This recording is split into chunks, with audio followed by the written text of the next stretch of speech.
გამარჯობა, მე ვარ ბიძინა ბარათაშვილი, მოვედი, რათა უპასუხო ნებისმიერ კითხვას. როდის გავუსწორებთ კანალიზაციის ჭის ხუბს და ასფალტს ერთმანეთს? ხო, ისე მე მგონი ვერ ასოდეს, ეს არის ჩვენი ნოუ-ჰაუ. მე ვერ ხვდები, იცი რა, აი, ვერ ამოხსენი ეს, ხო, ეხლა არც არ მიფიქრე ამ თემაზე არ მილაპარაკე არსად, მithmetes მაშინ რა ქვია, გადაცემაში რაღაცა, ხო, მაგრამ რას ვერ ხვდები, იცი, რატო ვერ ხერხდება ამის გაკეთება? ვერაფრით ჩემთვის არ დადის რა. აი რატო არის რომ ვინც არ უნდა იყოს, ხო? 7 ხელისუფლება შეიცვალა, ხო, ვიღაცას ეს მოყავს ის იმას და აკეთებენ ამ გზას. ერთ-ერთი რაც არ იცვლება არის ეს არის ხან ზევით და მე იწყება თავიდან მდგრევა და გაუსწოროთ ამას. არ ვიცი. მე სერიოზული თეორემა მაქვს მოსმენილი, რომ აი ეგ რომ მოხდება, მაშინ მოიქნებით შემდგარი სახელმწიფო. ნე არასოდეს არ მოხდება. ალბათ არასოდეს არ მოხდება. ამიერკავკასიის ფეხბურთის ლიგა უტოპიაა? არ არის უტოპია. უბრალოდ რა არის, იცი? მე არა ვარ დარწმუნებული, რომ ამიერკავკასიის ლიგა იქნება საშველი. იმისთვის, რომ დონე ამოიწყოს. გააკეთეს რაღაც დაახლოებითი სკანდინავები. ხო. სადაც თქვა დანიელები, ნორვეგიელები და შვედები გაერთიანდნენ და ერთმანეთს თამაშობდნენ. თათ ლიგა არ იყო რაღაცა სხვა დაარქვეს რაღაც, მაგრამ ამის გამო არც ერთ ამ ქვეყანაში დონე დიდად არ აწეოდა. ბოდოგლიმტი იმის გამო არ იგებს თამაშებს, რომ იმ ლიგაში თქვა ვიღაცა შვედებს ეთამაშა 13 წლის წინ. არ არის ასე. პანტიანში რა არხებს იჭერდა?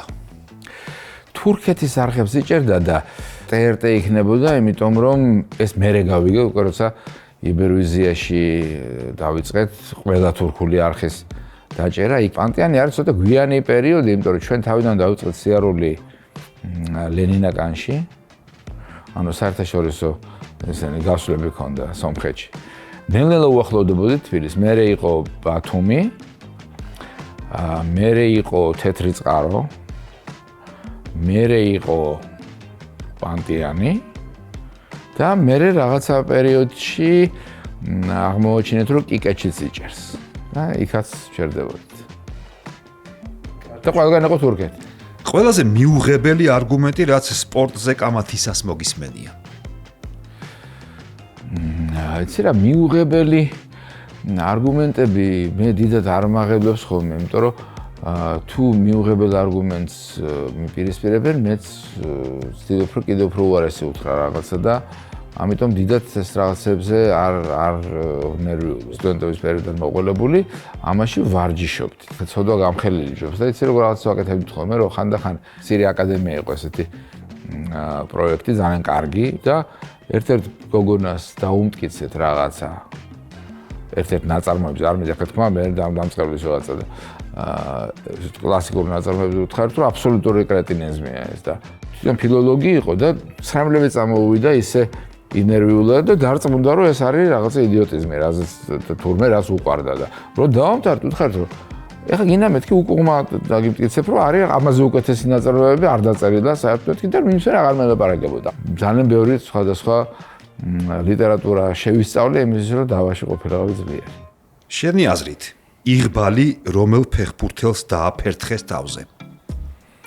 თვითონ ფეხბურთელობის კუთხით, იცი რა, ბევრია ისეთი მოთამაშე, რომელიც ბედის ნებიერაა. მათ შორის, სხვა შორის კვარაცხელია, ჩემი აზრით, იმიტომ რომ ის არ საიდან ჩავიდა და არავინ იყო, როცა ჩავიდა იტალიაში. აქ ხაზგასმით არის აღსანიშნავი, რომ როცა ბედის ნებიერობაზე ვლაპარაკობთ, ეს არ ნიშნავს, რომ იქ აკლია, თქვათ, მუშაობა ან თავდადება თვითონ ამ ფეხბურთელის მხრიდან, მაგრამ ის ჩავიდა ნეაპოლში მაშინ, როდესაც ნეაპოლს ჭირდებოდა ახალი გმირი და პირველივე სეზონში გააკეთა ის, რასაც მასზე უფრო დიდხანს მოუნდა მარადონა.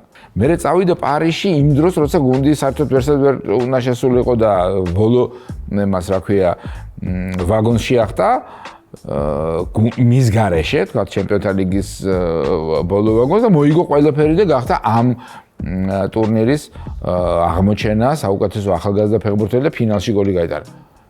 ეს უყვარს ის საფეხბურთო ღმერთს და ეს ძალიან დიდი რამეა. თქვათ თუ მწვრთნელობასაც ჩავთვლით, მაშინ ძალიან იღბლიანია ზინედინ ზიდანი.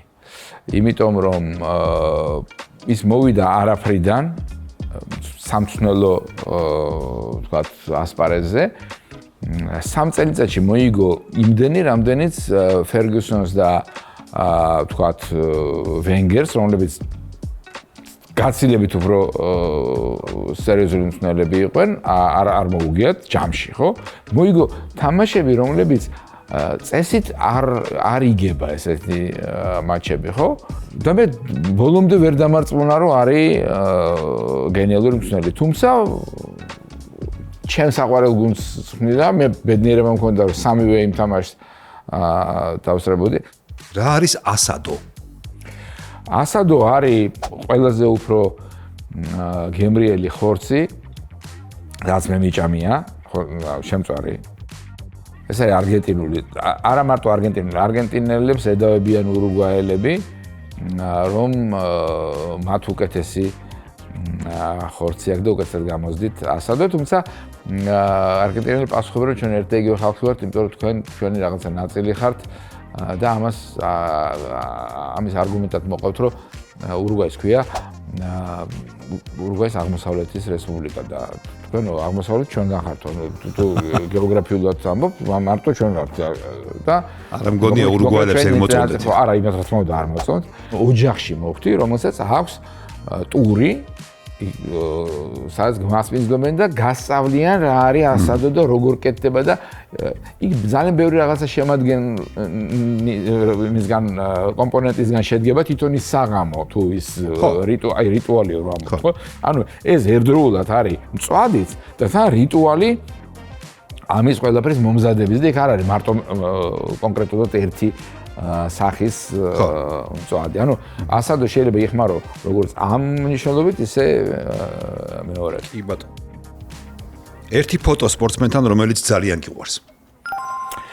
ძალიან ესე მე ძალიან ბევრ სპორტსმენთან და ვარსკვლავთან მაგადაღებული ფოტო ყველაზე მნიშვნელოვანი ალბათ არის მაინც მარადონასთან, იმიტომ რომ ის ახლა ჩემთვის რაღაცა თვითფეხბურთია დაუშვათ. მაგრამ ყველაზე მეტად მიყვარს ფოტო, რომელიც გადაღებული მაქვს ზლატანი ბრაჰიმოვიჩთან მონაკოში. და რატო? იმიტომ რომ მაღალია და ამიტომ ფოტო თვითონ ფოტოს რო შეხედო კომპოზიციურად ისეა გადაღებული, რომ ის მთხოვს, რომ ჩემთან ერთად გადაიღოს, იმიტომ რომ ის არის დახრილი ჩემსკენ და მე ვარ გაჯგიმული და ისე გამოდის, რომ შეხედო ახლა ნუ ბუნებრივი ხარ რომ ვთქვათ სპორტში გაცნობიერებული ადამიანი ხდება, ახლა მე ვინ გასვლავი ვინ არის ამ ორიდან, ხო, მაგრამ ჩვეულებრივი იმაზე რომ შეხედო, ანუ ისეა რომ გეგონება იმის მოვიდა და გარე ძალიან გახარებული ჩემთან იღებს ფოტოს და ამიტომ ამას ხშირად ძალიან ისე ვაჩვენებ ხოლმე. ბავშვებს რომ უთხრა როგორი იყო 90-იანების ქართული ტელევიზია. იცი რა 90-იანების ქართული ტელევიზია იყო ძალიან ინოვაციური. 70-იან წლებშიც ქართული ტელევიზია იყო გამორჩეული. ჩვენთან იყო გადაცემები, რომლის მსგავსი არ იყო საბჭოთა კავშირის მასშტაბით. ეს არის სპორტული კალეიდოსკოპი. ქონდა 45 წუთი ილუზიონი. იყო კინოლექტორიუმი, ფილმები ფრანგული და იტალიური, რომელიც გადიოდა ამერიკული, რომელიც გადიოდა ჩვენთან გამორიცხულია სადმე განახა. ძირითადად ეს ხდებოდა სააღდგომოდ, რომ ვინმე არ წასულიყო შემთხვევით იმაში, რა ქვია, ლიტანიობაზე. შესანიშნავი მოსკოვში არ გადიოდა არც ლიტანიობას, არც არალიტანიობას. 90-იანები ცოტა სხვა რამეა, ეს არის მეორე არხი და ეს არის იბერვიზია. იქამდე იყო კიდე მერმისი ესეთი ტელევიზია. ანუ პირველი დამოუკიდებელი თანამედროვე ტიპის ტელევიზიები შეიქმნებოდა აქ. დინამო ჩემპიონატის მატჩებს დინამო სტადიონზე უნდა თამაშობდეს? აუცილებლად. გუნდი ყოველთვის ასოცირდება სტადიონთან. უცხოეთში როცა ჩადიხარ, ამას ყველაზე უფრო კარგად ხვდები. რეალი არის სანტიაგო ბერნაბეუ. ბარსელონა არის Nou Camp, რივერი არის მონუმენტალი, ბოკა არის ვთქვათ ბომბონერა, ხო? მე ასე ვფიქრობ. თან ორიოს დინამო ქვია და რა ვიცი. რითი განსხვავდება რიოს და ბუენოს აირესის გუნდები? განსხვავდებიან ისინი ფეხბურთისადმი ალბათ დამოკიდებულებითაც, რაც არ უნდა გასაკვირი იყოს. ყველა ბუენოს-აირესის გუნდის სტადიონზე არის კონცერტი, ანუ ღერია. ბრაზილიაში ესე არ არის, ბრაზილიაში ყვირიან. ეს ვის რა მოწონს, ამაზე არ არის. იქაც ღერიან ახლა თითო ორად, მაგრამ აქ არის კონცერტები. ანუ მაგალითად მონუმენტალზე მთელი თამაში მღერია. ბომბონერაზე მთელი თამაში მღერიან. 15 წუთი, დაახლოებით 10-12 წუთი ერდეგო სიმღერას ღერის მთელი სტადიონი, მერე იწყებს მეორე სიმღერას, მერე მესამე. მარაკანაზე ხომაგობენ ფანტასტიკურად მას რა ქვია ფლამენგოს, მინენსეს თუ ის თამაშობს ამ მასმედლის როლში რომელიმე თამაშს, მაგრამ ასეთი მუსიკალური აკომპანიმენტი ბრაზილიაში არ არის. დიეგო სოციალისტი იყო? დიეგო გიჟი. ალბათ. ნაწილობრივ ხო, ну ყოველ შემთხვევაში მისი გამონათქვამებიდან გიჟი მე ყოველთვის სულს არ ნიშნავს. მე არ ვამბობ რაღაცა შიზოფრენიაზე არ ვლაპარაკობ. ის იყო განსაკუთრებული, აი როგორც მოურინიო ამბობს თავის თავზე და ბოლო პერიოდში მეც ვეთანხმები, მართლა განსაკუთრებულია. ეს კაცი იყო ამას არ შეიძლება შენ მიუდგე ისე როგორც რაღაცა ჩვეულებრივ ადამიანს მე. შემთხვევით არ არის პირველი პროფკავშირი საფეხბურთო. ჩამოყალიბდა დიეგო. რატო დაეთანხმე ამ ბოლო დროს რომ ჟოზე განსაკუთრებულია? რაც კი ტურნირი გამოიგონეს, მიდის ეს კაცი და იგებს ნებისმიერი გუნდით. მიდის რომში, კაი გავიგე რომ ყველა გზა რომში მიდის, ჩავიდა ერთ-ერთი ამ გზით რომში. იქ ვიყავი ეგერ ალბანეთში დავესწარიე მატჩს, როცა თქვა ფეინორდს მოუგო და კონფერენს ლიგაც თავის დიდ კოლექციაში ჩაწერა, ხო? ვიყავი იქ, როცა მანჩესტერი რომის ვერაფრით, ვერანაირი შემადგენლობით ვერ უგებდა, წავიდა და ევროპა ლიგა მოაგებია ამა, ხო? ეხა იყო და ბენფიკით, რომელიც ну, რა ვიცი ხა, რაღაცა საშუალოზე დაბალი გუნდია, აიღო და მოუგო ყოფილ გუნდ მადრიდის რეალს და თან რაღაცა გაამასხარავა ეგ მე კარემ გაიტანა თავის გოლი და თარჯიმანი იყო, იმისი რა ქვია გუნდში და მოიგო ყველაფერი ისი უცებ გახდა მწვრთნელი. ობიექტური ლაპარაკი იცის, ეს მის თავიზე პორტუგალიელზე შეიძლება ცუდი თქვა. არ არის ყოველთვის ტენდენცია მე მეგონა რომ ამაზე ტენდენციური კაცი არ არსებობს. მე უცებ გაირკო რომ თლათესეც არ არის. ანუ შეიძლება იზრდება, იცვლება, ხო?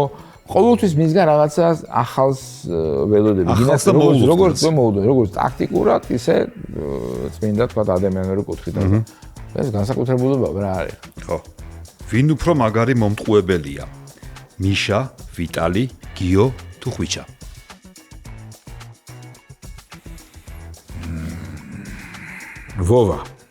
ვოვასნაირი მომტყუებელი მე არ მინახავს. და ვოვა რასაც აკეთებდა, მე ესეთი რაღაცები არ მინახეს, განსაკუთრებით მოსკოვის დინამოსთან. ნუ არ ვიცი, სამი კაცი ყავდა, გამწარებული ეს მახავიკოვი, ნიკოლინი, ნოვიკოვი, ნუ არ ვიცი, ხან აქედან გადმოუგდებდა, იქედან გადააგდა, რასაც უნდოდა, იმას აკეთებდა. მსგავსი მე არაფერი არ მინახავს. კრუიფი რომ ითვლება ფეხბურთის კონფუციდე და არისტოტელე, ეს აღქმაცო და გადამეტებული არ არის?